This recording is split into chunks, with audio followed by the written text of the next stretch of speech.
All right, so today we're going to be tackling Viagra.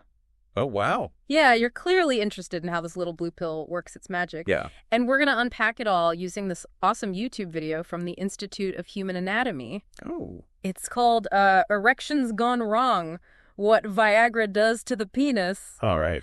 And they managed to make the science super clear, even throwing in some humor. So, Interesting. yeah, prepare to be surprised by how much you learn about what's going on down there. It's a great way to visualize the mechanics of erections. Okay. They use this, like, alien analogy. The alien analogy. You have to see it to believe it. Okay, alien analogy. Now I have to see this. Yeah. So walk me through, like, what's actually happening in our bodies when we get an erection. Well, the video focuses on the corpora cavernosa, Okay. which is like the key erectile tissue in the penis. Okay. Picture two chambers filled with tiny spaces called sinuses. Okay. When a man gets aroused, blood rushes into these sinuses and voila, an erection. Like inflating tiny balloons with blood. Wow, that's quite a visual. Mm-hmm.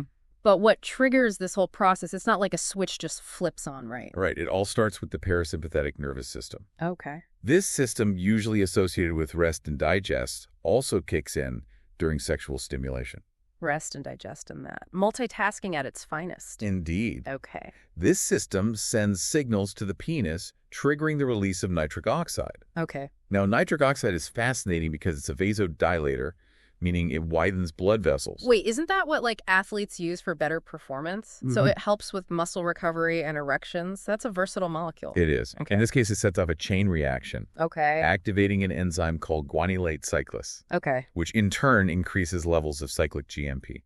Okay. Cyclic GMP. Yeah. That's the one I've heard is the real MVP of an erection. You got it. All right. It relaxes the smooth muscle in those corpora cavernosa, letting those sinuses we talked about fill up with blood. So they get nice and big and engorged. Exactly. Okay. But of course, erections don't last forever. Thank goodness. Thank goodness for that. But how does it all, like, wind down? Well, that's where an enzyme called phosphodiesterase 5 comes in. Okay. Think of it as the cleanup crew. Mm-hmm. It breaks down cyclic GMP, causing the blood vessels to constrict and the erection to subside. So it's like a constant battle between cyclic GMP trying to build an erection and phosphodiesterase 5 trying to dismantle it. That's a great way to put it. Okay, and this is where Viagra steps in to tip the scales. Exactly. Okay, finally the star of the show. How does Viagra fit into this battle of the enzymes? Viagra is a phosphodiesterase 5 inhibitor. Mm-hmm. It essentially blocks the action of that cleanup crew, allowing cyclic GMP to stick around longer and keep those blood vessels dilated. So it's like Viagra is giving cyclic GMP backup, helping it win that battle. Exactly. And maintain the erection. Precisely. Yeah. But here's the thing. Viagra doesn't just create erections out of thin air. It needs sexual stimulation to work. Ah, so it's not a magic on switch. Right. You still need to be in the mood for it to do anything. Exactly. Viagra simply enhances your body's natural response to stimulation. Okay. Think of it as amplifying the signal, not creating it from scratch. That makes sense. So visual, auditory, tactile, even imagined. Stimulation all still plays a role. It's just that Viagra makes that signal stronger, Yeah. leading to a stronger outcome. Exactly. And that's why it's important to understand that Viagra works best when your body's already primed and ready to go. Got it. So it's not a magic pill, Right. but it does give a little boost to what's already there. Yeah. Now tell me about the practical side of things. Like, what about timing and dosage? The typical dose is 50 milligrams. Okay. And the video recommends taking it at least an hour before, shall we say, go time. Okay. This gives it enough time to get into your system and start working. So no popping it like right before things get heated. Planning ahead is key. What about food? Can you, like, have a romantic dinner and then take Viagra? That's actually important to consider. A big fatty meal can slow down Viagra's absorption, delaying its effects. Okay. Taking it on an empty stomach is usually recommended for best results. So maybe like a light snack beforehand, save the feast for later. Exactly. Now, the video mentions Cialis. How does that compare to Viagra? They're both for ED, right? They are, and both inhibit phosphodiesterase 5. Okay. But there are some key differences. Cialis lasts much longer, up to 36 hours, compared to Viagra's 4. Whoa, 36 hours. That's quite a window of opportunity. I see why they call it that. But is there a downside to it lasting that long? It depends on your preference.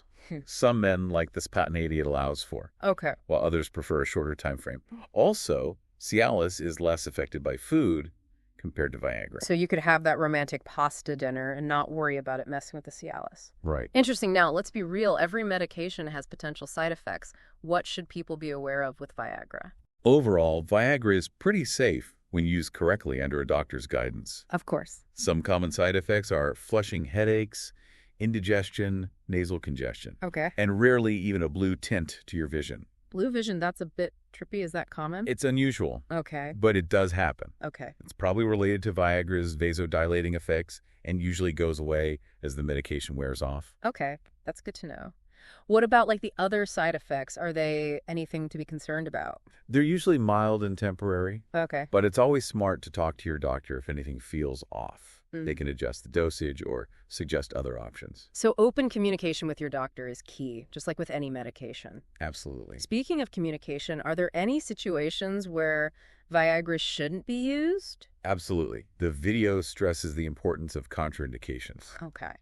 Viagra's not for everyone, especially those taking nitrates for heart conditions. Why is that? What makes that combination dangerous? Both medications widen blood vessels. Combining them could cause a severe drop in blood pressure, Okay. which can be really dangerous. That's a serious reminder that mixing medications without talking to your doctor is never a good idea. Right. It seems like that's a theme here. Communication is crucial both with your partner and your doctor. Couldn't agree more. Well said.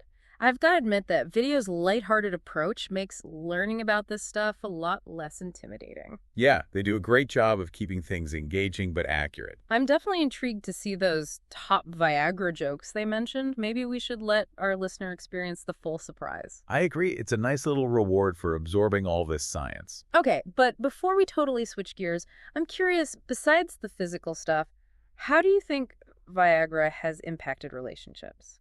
That's a great question, and one we should definitely unpack further relations. Erectile dysfunction can be tough on individuals and couples, impacting everything from self-esteem to intimacy. It's not just physical, it's emotional too. Absolutely. And while Viagra isn't a cure-all, it can help bridge that physical gap and allow couples to reconnect on a deeper level. Exactly. It's about empowering individuals and couples to take control of their sexual health and well-being. Well said. I think we've laid a good foundation for understanding how Viagra works on a physical level. We've got the mechanics down, but there's so much more to explore. Let's dive into Viagra's history and its cultural impact. In part 2, buckle up. This is where things get really interesting. I can't wait to see what fascinating insights we uncover. It's amazing how one little pill can spark such a big conversation. Right. We've gone from the nitty-gritty of blood vessels to, like, talking about relationships and intimacy. Yeah. It just shows how deeply connected our physical and emotional selves really are. It really highlights how important it is to understand not just the science, but also the broader impact these medications have on our lives. Speaking of broader impact, you mentioned exploring Viagra's journey. Yes. From its discovery to, like, cultural icon. Right. I'm ready to hear this origin story. Yeah. I bet it's full of surprises. Oh, it definitely is. It all started in the late 80s, believe it or not, with scientists at Pfizer Okay. trying to create a new drug for angina. Angina, that's chest pain. Right. So they were trying to improve heart health and stumbled onto something totally different. Exactly. The drug they were developing was sildenafil citrate, and during trials, they noticed an interesting side effect. Yeah. Men taking it were getting erections. Okay. And not just any erections, but stronger and longer lasting ones. Wow, talk about a lucky break. Mm. So they were aiming for the heart and ended up hitting, well, a different target. It was a serendipitous discovery, to say the least. Wow.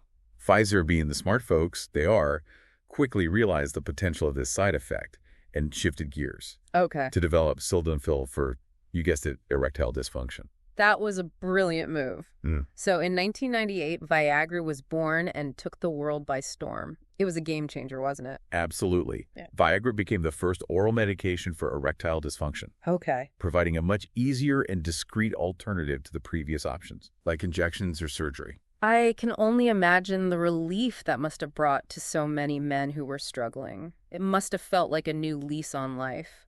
It was truly revolutionary, both medically and culturally. Okay. Viagra helped to destigmatize erectile dysfunction and encouraged men to talk about it and seek help. And it wasn't just a medical phenomenon, it became a cultural touchstone. Yeah. Suddenly, Viagra was everywhere. Yeah. Late-night talk shows, movies, even political cartoons. Oh, yeah. Everyone was talking about the little blue pill. It became a pop culture sensation overnight, a symbol of sexual liberation and a fountain of youth. It was both celebrated and, of course, made fun of. Remember those like cheesy bathtub commercials? Oh, how could I forget? They were so over the top, but also kind of iconic in a way. Yeah. They really reflected that shift in how we talk about sexuality, Right. making it less taboo and more open for discussion. Exactly. Viagra didn't just treat a condition, it sparked a larger conversation about male sexuality, aging, and even the desire for enhancement. It really challenged the idea that sexual desire and function inevitably decline with age. Yeah. Like, there's this potential to reclaim that part of yourself even as you get older. It was empowering for many men, giving them a sense of agency over their own bodies and sexuality, but it also raised some questions. You mean about where we draw the line between treating a medical condition and simply seeking enhancement? Exactly. Like, is it about restoring what was lost or pushing beyond our natural limits? Exactly. And those questions became even more relevant as we saw new medications and technologies emerge, promising to enhance not just our physical abilities, but also our cognitive function and even lifespan. It's a fascinating and complex debate. On one hand, there's this potential to improve our lives in incredible ways, but on the other hand, we have to consider the ethical implications, the potential downsides, and the unintended consequences. It's a slippery slope, and navigating it requires careful consideration and open discussion. Viagra, in a way, opened up that conversation, forcing us to grapple with these questions in a new light. It's amazing how something that started as a potential heart medication ended up sparking such a profound societal shift. It just goes to show that scientific discoveries often have ripple effects that extend far beyond their initial intended purpose. I'm curious, now that we've talked about the history and cultural impact, what do you think the future holds for Viagra? Will it continue to be this cultural touchstone, or will something else come along and take its place? That's a great question. While Viagra remains widely used and culturally relevant, the landscape of ED treatment is evolving. Okay.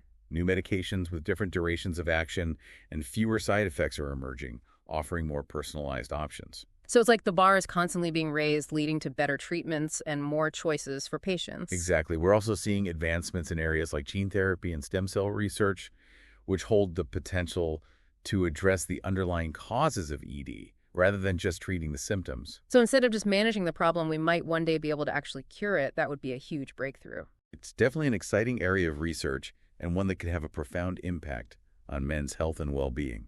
It seems like the future of Viagra and ED treatment in general is full of possibilities. I'm curious to see how these new technologies and treatments will shape the conversation around male sexuality and enhancement in the years to come. It will be fascinating to witness how these advancements unfold and what new ethical and societal questions they will raise. I think we've covered a lot of ground in this part of our deep dive. We've gone from the serendipitous discovery of Viagra to its cultural impact, and now to the potential for future advancements in ED treatment. It's been quite a journey. We've explored the science, the history, the culture, and even glimpsed into the future. And it all started with that one little blue pill who knew it would lead us down such a fascinating path. It's a testament to the power of scientific curiosity and the unexpected ways in which discoveries can shape our world. Well said. I think it's time for us to move on to the final part of our deep dive. Are you ready to tackle those top Viagra jokes the video mentioned? I am. And I'm also looking forward to delving into some of the ethical considerations surrounding Viagra and other enhancement technologies. Let's do it. Stay tuned, because things are about to get even more interesting. All right, welcome back. I'm ready for a good laugh after all that science and history. Let's finally hear those top Viagra jokes from the video. I must admit, I am curious, too. See what they've come up with. The video says they're all based on, like, famous company slogans, but with a Viagra twist. Ah, clever. So it's playing on familiar phrases to make them, well, a bit more suggestive. Exactly. For instance, one of them uses Nike's "Just Do It."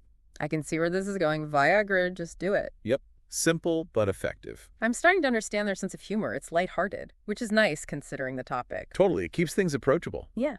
Oh, ready for another one. This one riffs on the old De Beer slogan. A diamond is forever. How do they work Viagra into that? They changed it to Viagra. A diamond is harder. Oh my. I told you they were good. I'm impressed. Okay, I'm ready for the last one. Hit me with it. This one's based on the famous tagline for Energizer batteries. Keeps going and going and going. I have a feeling I know where this is headed. You got it, Viagra. It keeps going and going. Well played. Those were definitely ground-worthy, but I have to admit they're pretty clever. I agree, they got a chuckle out of me. It's a good reminder not to take everything so seriously. Hmm. But now let's shift gears a bit and talk about something we touched on earlier, the ethics of enhancement. Yeah, it's a crucial aspect of this discussion. Viagra, while intended to address a medical condition, does raise questions about where we draw the line between treatment and enhancement. Right, and as we discussed, it's not just about erections. What about cognitive enhancers, performance boosters, even life extension technologies? Where do we draw the line? It's a complex issue, with no easy answers. On one hand, these advancements hold incredible potential to improve our lives and overcome limitations. Imagine a world where we could eradicate diseases, boost our mental capacity, and live longer, healthier lives. It's a tantalizing prospect, but on the other hand, we have to consider the potential downsides, the unintended consequences, and the ethical dilemmas. For example, access and equity. Will these enhancements be available to everyone, or will they create a divide between the enhanced and the unenhanced? That's a critical question. Hmm. We also have to think about the potential impact on our values and our sense of self. What does it mean to be human in a world where we can artificially enhance our abilities? It's almost like we're stepping into uncharted territory, and we need to be cautious and thoughtful as we navigate these new frontiers. I completely agree. We need to have open and honest conversations about the potential benefits and risks, the ethical implications, and the kind of future we want to create. It's not just about the science, it's about our values, our humanity, and the kind of society we want to live in. Well said. I think this deep dive into Viagra has taken us on quite a journey. We've explored the science, the history, the culture, the humor, and even the philosophical implications. It's been an incredible exploration, and I hope our listener has gained a deeper understanding of this complex and multifaceted topic. I believe we've achieved our goal. We've provided a comprehensive overview, sparked some critical thinking, and maybe even inspired our listener to explore these ideas further. And who knows, maybe this is just the beginning of a much larger conversation about the future of human enhancement and the choices we face as individuals and as a society. Indeed, the journey continues, and the possibilities are endless. And on that note, we'll wrap up this deep dive. Thanks for joining us on this fascinating exploration. Until next time, keep exploring, keep questioning, and keep diving deep.